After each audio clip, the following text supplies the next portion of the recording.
কসবা ল কলেজের কাণ্ডে এখনো পর্যন্ত 4 জনকে গ্রেপ্তার করা হচ্ছে।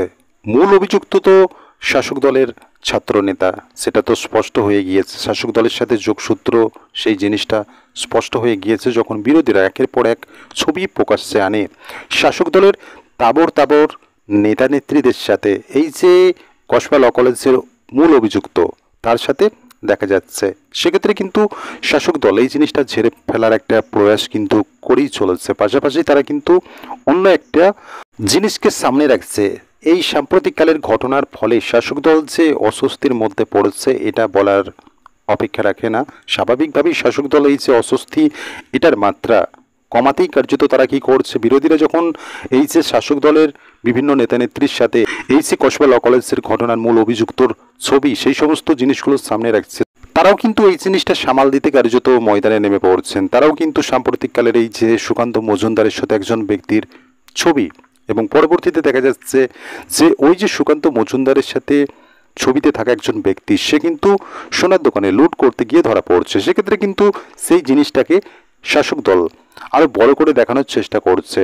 কার্যত সাম্প্রতিককালের ঘটনা নিয়ে শাসক দল ড্যামেজ কন্ট্রোল করতেই কিন্তু এই জিনিসটা বিজেপির এই যে সুকান্ত মজুমদারের একটা ছবির সামনে আনছে। কার্যত কখন আনছে, যখন বিজেপির তরফে বিভিন্ন ছবির সামনে রাখা হচ্ছে যে এই যে কসবা ল কলেজের ঘটনার মূল অভিযুক্ত, তিনি শাসক দলের সঙ্গে ওতপ্রোতভাবে জড়িত ছিল এবং বিভিন্ন শাসক দলের নেতা নেত্রীদের সাথে ছবিও উঠছেন। এবং ছবি ওঠাটা কোনো সাধারণ মানুষ পারে না, নেতানেত্রী ছাড়া এগুলো সম্ভব নয়। স্বাভাবিকভাবে এই সমস্ত শাসক দলের সাথে কিভাবে এদের যোগাযোগটা কোনো সাধারণ ব্যক্তি করতে পারে না। সেক্ষেত্রে এই সুযোগটা পাই। এই সমস্ত বড় বড় শাসক দলের নেতা মন্ত্রীদের সাথে যে ছবি এই সাম্প্রতিককালে ল কলেজের অভিযুক্তর সাথে দেখা যাচ্ছে, এতদূর কি কোনো সাধারণ মানুষ পৌঁছাতে পারে?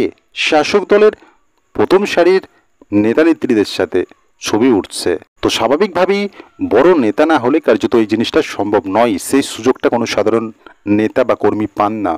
বড় মাপের নেতাকর্মী হলেই সেই সুযোগটা কিন্তু পান।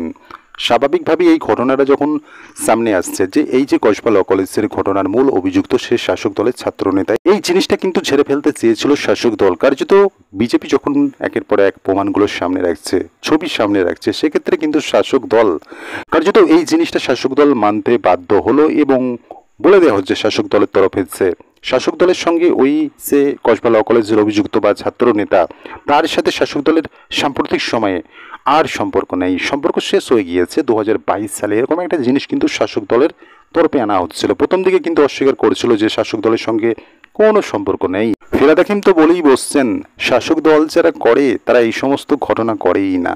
এই ঘটনায় এখনো পর্যন্ত তো 4 জনকে গ্রেপ্তার করা হচ্ছে। আমরা জানি ওই যে কসবা ল কলেজের যে গার্ড রয়েছে তাকেও কিন্তু গ্রেপ্তার করা হয়েছিল। ঘটনার সময় ওই যে নির্যাতিতা, সে কিন্তু বারংবার এই গার্ডের কাছে সাহায্য চেয়েছিল, কার্যত সাহায্য করেনি ওই গার্ড, তাকেও কিন্তু গ্রেপ্তার করা হয়েছে। ইতিমধ্যে সিটও গঠন করা হচ্ছে, মোট 5 সদস্যের সিট গঠন করা হচ্ছে যারা সম্পূর্ণ ঘটনা তদন্ত করবে। সেক্ষেত্রে এই সিটের মধ্যে একজন মহিলা ইন্সপেক্টরকেও রাখা হয়েছে। ইতিমধ্যে কসবাকাণ্ডের মূল অভিযুক্ত মনোজিতের বিভিন্ন জামা প্যান্ট জুতো যাবতীয় যেগুলো আনুষঙ্গিক তদন্তের ক্ষেত্রে, সেই সমস্ত কিন্তু জিনিস পুলিশ সংগ্রহ করছে।